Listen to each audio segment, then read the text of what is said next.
The echo chamber. I used to believe my greatest skill was making people like me. Not through manipulation or falsehood, but through genuine willingness to be whatever they needed.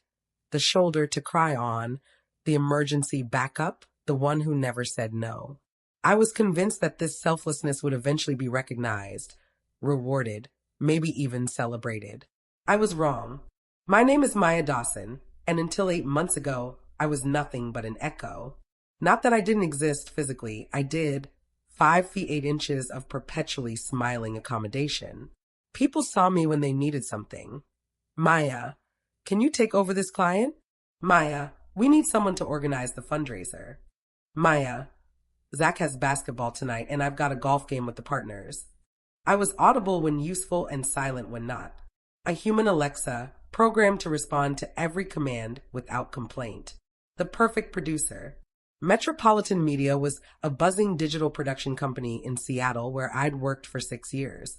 I excelled at my job, producing documentary content that consistently won regional awards and occasionally national recognition. Not that you'd know it from the credits. You're the backbone of this place, Maya. Tom Wilkins, our executive producer, would say while slapping his name onto projects I'd birthed, nursed, and raised to maturity. When promotion season arrived, Tom had a different script. You're so valuable exactly where you are, or your time will come, the budget's just tight this year. Meanwhile, Ethan, fresh out of film school with a trust fund and connections, got promoted to senior producer after 14 months. Ethan, who regularly asked me to just look over his pitch decks, which essentially meant rebuilding them from scratch. Ethan, who once asked if we really needed to do all that research stuff before filming. But I congratulated him with genuine warmth, then stayed until midnight to salvage the documentary he'd abandoned to attend his promotion happy hour. You're setting yourself up to be used, my grandmother always warned me.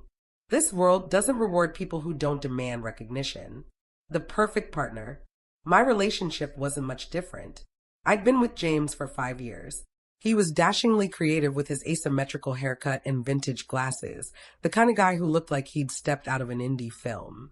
When he landed a job as creative director at an up-and-coming advertising agency, I organized the celebration party, invited all his friends, and played the adoring girlfriend perfectly. Our apartment was perpetually filled with his advertising colleagues, dissecting campaigns over craft beers I'd selected, but never had time to drink. I'd prepare impressive spreads of food that photograph well for their Instagram stories, then clean up while they continued brainstorming in our living room. Maya's incredible, James would say when someone complimented the atmosphere. I'd be lost without her. Like I was his personal production assistant rather than his partner. We'd been discussing marriage for 2 years, but somehow the timing was never right. Usually because James had another career milestone he wanted to achieve first. My own career milestone seemed permanently scheduled for someday. We should think about kids before you're much older, James mentioned casually on my 34th birthday, as if my biological clock was the only one ticking, and his career would forever take precedence over mine. The perfect daughter. Then there was my family. Mom had raised me alone in a small apartment in Chicago after Dad left when I was 8. She'd worked 2 jobs to make sure I could go to college, the first in our family to do so. I was grateful, deeply, but gratitude in my family came with a subscription to lifelong guilt. Still making those little videos? Mom would ask during our Sunday calls. Your cousin Jessica just made VP at her bank. She just bought a condo in Lincoln Park. I'd murmur something affirming and change the subject, usually by asking about her health or her book club. Anything to stop being the disappointment. My younger brother, Marcus, suffered no such scrutiny. His career as a chef at trendy restaurants was celebrated despite its irregular hours and income. His reluctance to settle down was seen as appropriately ambitious, while my similar career focus was viewed as a character flaw. Your brother's following his passion, Mom would say. You've always been the practical one. Translation: you're not special enough to have dreams. The breaking point. It started with insomnia. Not ordinary sleeplessness. This was the kind where you stare at the ceiling until 4 a.m. every night, then function through the next day like a smartphone at 2% battery. I'd been experiencing it for months, but pushing through with meditation apps and elaborate coffee concoctions. That Wednesday morning, after my fourth consecutive night without sleep, I dragged myself to the office for our biggest pitch of the year, a 6-part documentary series for a major streaming platform. I'd been developing it for months. "Maya, you look terrible," Tom remarked when I arrived. "Are you going to be present for this? Ethan can take the lead if needed." "I'm fine," I lied, blinking hard to focus my gritty eyes. "Just need more coffee." The meeting room was packed with executives.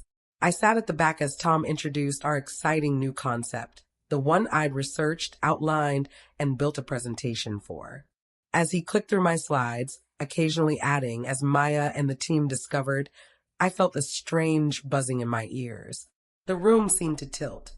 The voices around me became muffled, as though I was underwater. Someone was asking me a question. I opened my mouth to respond, but nothing came out. The last thing I remember is the alarmed expression on the face of the streaming executive sitting across from me. I woke up in the hospital with a diagnosis of severe exhaustion and stress-induced physical collapse. Apparently, my body had been sending warning signals for months that I'd systematically ignored. "Your blood work shows significant vitamin deficiencies and stress markers that are off the charts," the doctor told me. "When was the last time you took a day off?" I blinked, trying to remember. Last Christmas? No, I'd edited footage while visiting Mom. Summer vacation? I'd canceled it for a reshoot. "Your body is forcing the break you wouldn't give it," she continued. "Minimum 2 weeks of complete rest. No work. No stress. Doctor's orders." I nodded automatically, already wondering if I could work remotely from my hospital bed. The streaming pitch would need follow-up. James needed me to help with his portfolio update. Mom was expecting me to help research retirement communities for Grandma. "I'm serious," the doctor interrupted my mental to-do list. "This isn't optional. Your body is shutting down because you've ignored it for too long." I spent 4 days in that hospital room. James visited twice, complaining both times about having to reschedule client meetings. He brought me a hastily purchased teddy bear holding a get well heart that still had the $9.99 price tag attached. My phone remained suspiciously quiet. No urgent messages from Tom about the pitch. No concerned texts from colleagues. Even my mother's check-in was perfunctory. "How long will you be in there?" "I was hoping you'd help me clean out the garage next weekend." On the 5th day, as a nurse helped me prepare for discharge, I scrolled through Instagram out of habit. A photo stopped my thumb mid-swipe. The Metropolitan media team gathered around champagne bottles and a cake shaped like a streaming service logo. The caption read, "Huge news. Our new documentary series, American Undercurrents, has been greenlit. So proud of this incredible team effort. Hashtag dream come true, hashtag next level content."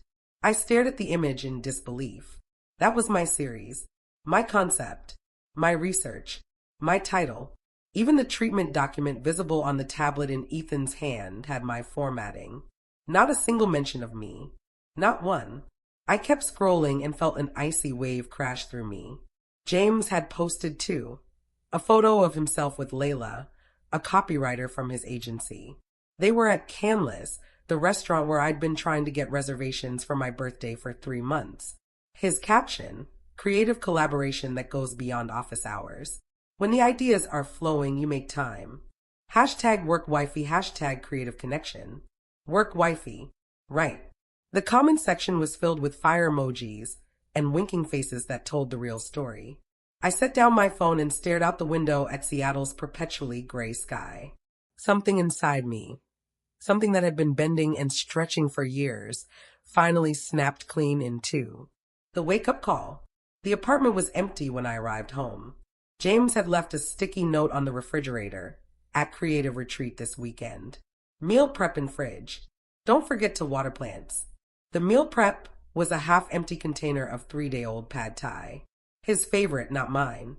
I stood in our kitchen, the one I'd decorated in the Scandinavian minimalist style he preferred rather than the colorful bohemian look I loved, and laughed until I couldn't breathe. Then I cried until my chest ached. When the tears finally stopped, I felt hollow but oddly clear-headed. I walked through the apartment, seeing it with new eyes. The gallery wall featured his photography. The bookshelves held his design books and industry awards, but none of my documentaries or certificates. Even the coffee mugs, all with advertising slogans from his campaigns, reflected only his existence. Where was I in this apartment? In this relationship? In my own life? That night, I slept in the guest room. The next morning, instead of making James' favorite avocado toast, which he wouldn't even be home to eat, I made myself a stack of blueberry pancakes, something I hadn't done in years because James thought they were basic. They were fucking delicious. I opened my laptop, intending to check work emails, but instead opened a new document. I titled it The Echo Chamber, and I began to write. I wrote about waking up in a hospital and realizing no one had missed me. I wrote about seeing my work celebrated without me. I wrote about a relationship that felt like another job, where I was always the support staff, never the star. I wrote without filters, without wondering what people might think or who might be hurt.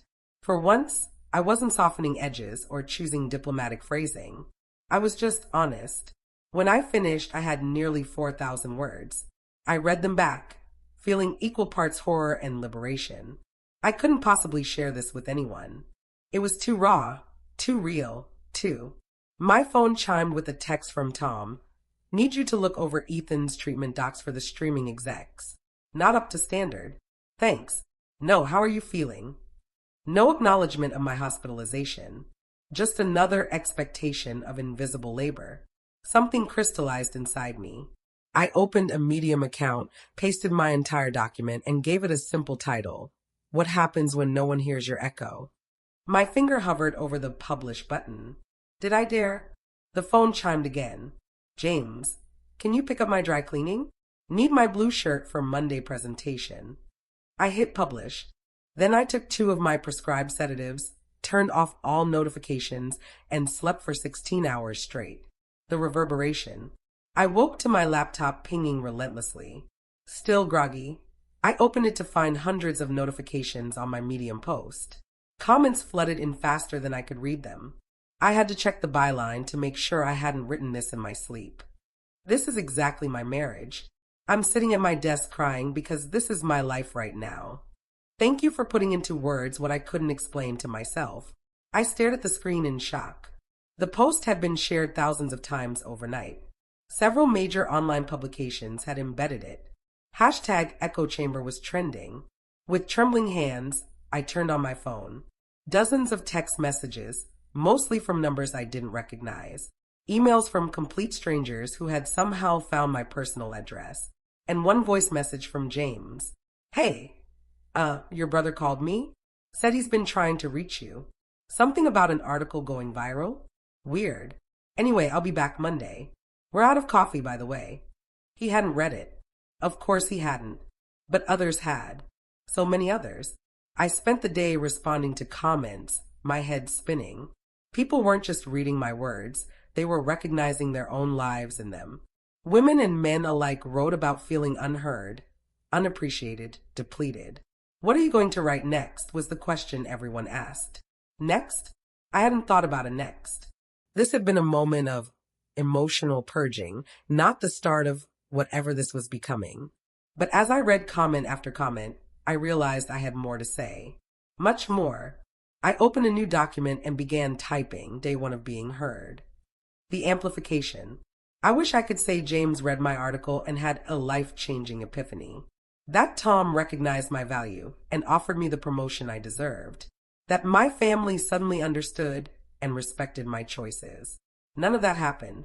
James did eventually read it, after his creative director emailed it to the entire agency as a fascinating case study in authentic content creation. His response cycled through predictable stages: denial, anger, bargaining, gaslighting. Is this how you really see our relationship? As some kind of one-way street? Do you know how this makes me look to my colleagues? To clients who might read this?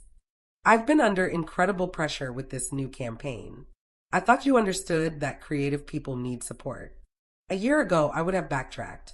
I would have apologized, deleted the post, made his favorite dinner, and spent the next month making it up to him. Instead, I said, yes, that's exactly how I see our relationship. And the fact that your first concern is how it makes you look tells me everything I need to know. I moved out the next day into an overpriced studio apartment with a partial view of Puget Sound. It was tiny and imperfect and completely, wonderfully mine. Tom was more businesslike. I think it's best we part ways given the circumstances. We'll mail your personal items. Ethan will be handling the streaming project going forward. 6 years, erased with a single phone call. It hurt, but not as much as I expected. My mother was predictably horrified. Why would you air your dirty laundry for the whole world to see? What will people think? Marcus, surprisingly, called me at 2 a.m. after reading the piece. Holy shit, Maya, he said, his voice thick. I had no idea. I'm so sorry. I've been so caught up in my own stuff that I never saw what was happening to you. That conversation lasted until sunrise, the first real talk we'd had since childhood. Meanwhile, my Medium account was exploding. I wrote daily. About recovery, about recognizing patterns, about setting boundaries. I wrote about small victories, buying dishes I actually liked, saying no to unwanted obligations, sleeping in the center of the bed. Readers responded with their own stories. A community formed in the comments, people supporting each other, sharing resources, celebrating small acts of self-reclamation. 3 weeks in, an editor from a major publishing house emailed me. A month in, a podcast network wanted to interview me. 6 weeks in, a women's conference asked me to speak. And through it all, I kept writing, kept sharing, kept becoming more audible, not just to others, but to myself. The reality check. Financial reality hit hard around week 7. My savings were dwindling. The advance from the book deal wouldn't arrive for months. I needed income. I'd been avoiding job applications, dreading the return to another toxic workplace, another Tom, another place where I'd be used and unheard. But rent doesn't pay itself, even for minor internet personalities. Just as I was updating my resume, an email arrived from Renee Washington, the founder of Authentic Voice Productions, a women-led documentary company I'd always admired from afar. I've been reading your pieces, she wrote. Your perspective on visibility and value aligns perfectly with our company ethos. I also watched your documentary on Seattle's housing crisis, remarkable work. Would you be interested in discussing a position with us? The interview with Renee wasn't like any I'd experienced before. Instead of asking about my willingness to work weekends or take on multiple roles, she asked about my creative vision, my approach to storytelling, my thoughts on work-life integration. We don't want people who will burn out producing our content, she said. That's not sustainable for anyone. We want your best work, and that comes from a balanced life. I nearly cried right there in her office. The salary she offered was 50% higher than what I'd been making at Metropolitan. The position, executive producer, was 3 levels above my previous title. This is your market value, Renee said matter-of-factly. Probably on the low end, actually, but we'll revisit after your first project wraps. I accepted on the spot. The reconstruction. Life settled into a new rhythm. I produced documentaries at Authentic Voice during the day, creating content that actually carried my name in the credits. I wrote for my Medium publication, now called Breaking the Echo, in the evenings and on weekends. The community continued to grow. The book was taking shape. The breakup with James was finalizing. He'd moved in with Layla officially and seemed almost relieved that our relationship was ending. I was definitely relieved. I made new friends, real ones, who asked questions and actually listened to the answers. Some came from the online community. Others were colleagues at Authentic Voice. My relationship with Marcus evolved into something genuine, and even my mother was slowly adapting to this new version of her daughter. 8 months after that hospital stay, I found myself sitting on the small balcony of my apartment, watching ferries cross Elliott Bay in the golden afternoon light. My phone rang, my agent with news about a possible television adaptation of the book. As we talked, I checked my email to find an invitation to keynote at a major media conference. When the call ended, I sat in the fading light, thinking about echoes, about how being heard, really heard, begins with hearing yourself clearly first. My collapse had been frightening, But it had also been necessary, the moment when the noise stopped and I finally heard what was happening to me. The moment when I decided to speak up. I opened my laptop and began to write a new post. 8 months ago, my voice disappeared and no one noticed. Today, I'm more audible than I've ever been. To others, yes, but more importantly, to myself. Here's what I've learned about breaking out of the echo chamber. The new sound. The auditorium was filled to capacity. From backstage, I could hear the murmur of thousands of voices. My book, The Echo Chamber, How I Stopped Repeating and Started Speaking, had been out for 3 weeks and had debuted at number 4 on the New York Times bestseller list. Now I was about to deliver the opening keynote at the National Media and Content Creators Summit. Me, Maya Dawson, who used to let others take credit for my words and ideas. My phone lit up with a text from Marcus. Knock em dead, sis. We've got the live stream on at the restaurant. Even Mom figured out how to watch. Another from Renee. The whole team is watching. No pressure. Clapperboard. And dozens more from readers, new friends, and strangers who'd found something of themselves in my story. I adjusted the emerald green jumpsuit I'd chosen. No more muted colors designed to help me blend into the background, and took a deep breath. The host was introducing me. Her story resonated with millions of people worldwide, starting a movement about authentic voice and recognition in workplaces, relationships, and families. Please welcome Maya Dawson. As I walked onto the stage to thunderous applause, I thought about that woman in the hospital bed 8 months ago, silenced even in her crisis. I wished I could tell her what was coming. The spotlight felt warm on my face as I approached the microphone. 8 months ago, I was nothing but an echo. I began, my voice clear and strong. Today, I'm speaking to thousands of people who know my name and my story. But the real miracle isn't that you can hear me now. It's that finally, after 34 years, I can hear myself. The applause was deafening, but beneath it I could hear my own heartbeat, steady and sure. My own voice, original at last, speaking words that were uniquely mine. But that wasn't the end of my story. Not even close. The unexpected turn. 6 months after my keynote speech, I was in the final editing session for my new documentary series, a 6-part exploration of people who'd reinvented themselves after personal or professional crises. The irony wasn't lost on me. My phone buzzed with a text from my agent. Call me ASAP. Big news. I stepped out of the editing bay, expecting updates about international rights or the paperback release. Instead, she said, Tom Wilkins is suing you for defamation. The room seemed to tilt, a sickening echo of my collapse a year earlier.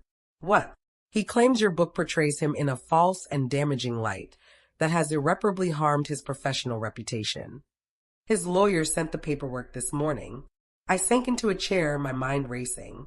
I hadn't used Tom's real name in the book, but I hadn't disguised metropolitan media very well either. Anyone in the Seattle media scene could connect the dots. Is this serious? I asked. Yes and no. His case is weak. Truth is an absolute defense against defamation. But legal battles are expensive and draining, even when you win. The next weeks passed in a blur of lawyer meetings and depositions. The lawsuit made headlines. Producer sues best-selling author over workplace memoir. The media picked sides. My social media filled with both support and vitriol. The stress was overwhelming. I found myself lying awake at night, questioning everything. Had I gone too far? Should I have been more careful? Was I becoming what I hated? Someone who used others for personal gain? Then something unexpected happened. 3 former colleagues from Metropolitan Media reached out independently, offering to testify about their own experiences with Tom. Then 5 more. Then a dozen. My lawyer called, excitement evident in her voice. We got something bigger than a defense here, Maya. We've got a pattern. The stories were eerily similar to mine. Credit stolen, promotions denied, insane work expectations, even harassment that went beyond what I'd experienced. Many came from women who'd left the industry altogether, convinced they weren't tough enough for the work. During a particularly grueling deposition, Tom's lawyer asked me, Isn't it true that you publish these accusations primarily to advance your career and sell books? I looked directly at Tom, who sat across the table looking both angry and somehow smaller than I remembered. No, I said quietly. I wrote it because I was invisible and I needed to see myself clearly. I published it because I discovered I wasn't alone. 2 days later, Tom withdrew the lawsuit. The official statement cited a desire to focus on creative endeavors rather than legal disputes. The real reason emerged a week later when Metropolitan Media announced a leadership transition and Tom's immediate departure to pursue other opportunities. My phone lit up with messages from former colleagues. You did what none of us could. Thank you for speaking up. You gave us all a voice. I sat on my balcony that night, watching the city lights shimmer on the water, thinking about power and voice and courage, about how speaking your truth can cost you everything and save you at the same time. I'd never intended to become an activist or a symbol. I'd just been desperate to be heard. The full circle. The conference room at Authentic Voice Productions was filled with creative executives from across the industry. I sat at the head of the table, still a strange feeling, as Renee introduced our newest initiative. The Echo Project will provide production grants and mentorship to creators whose stories have traditionally been marginalized, she explained. Maya will be heading this division alongside her executive producer role. After the meeting, a young production assistant approached me hesitantly. Ms. Dawson, I just wanted to say, your book changed how I see myself in this industry. I almost quit last year after an experience a lot like yours. I smiled at her. What's your name? Zoe. She shifted nervously. I actually have some ideas for the youth documentary series we're developing, but I wasn't sure if... Email them to me, I interrupted gently. Better yet, let's grab coffee tomorrow and you can walk me through them. Her face lit up with surprise. Really? You want to hear my ideas? Yes, I said simply. I really do. Later that evening, I sat down to write the final chapter of my second book. This one wasn't about being unheard. It was about creating spaces where everyone could speak and be listened to. My phone rang. Marcus calling about Mom's surprise 70th birthday party we were planning together. As we talked, I checked my email to find the latest sales figures for the documentary series and a speaking invitation from a film school. When the call ended, I sat in the comfortable silence of my new apartment, a real one-bedroom with a view of both the water and the mountains. On the wall hung a framed copy of my first Medium post, alongside a photo of me speaking at the media summit. On the bookshelf stood a small trophy from the Documentary Association's award ceremony. I thought about echoes, how they come back to you, how they can distort or amplify, how they eventually fade if there's nothing solid for them to bounce against. My collapse had been necessary, the moment when all the echoes stopped and I heard my own voice clearly for the first time. The moment when I decided that voice was worth listening to. I opened my laptop one last time that night and wrote, the opposite of an echo chamber isn't silence.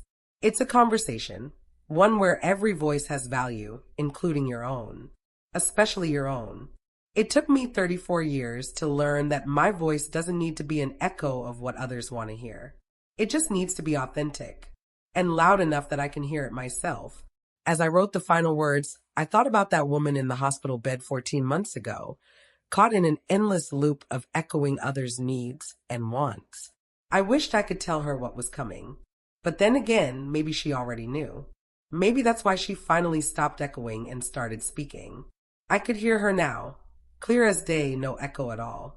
The end. Don't forget to like, comment, and subscribe for more incredible content.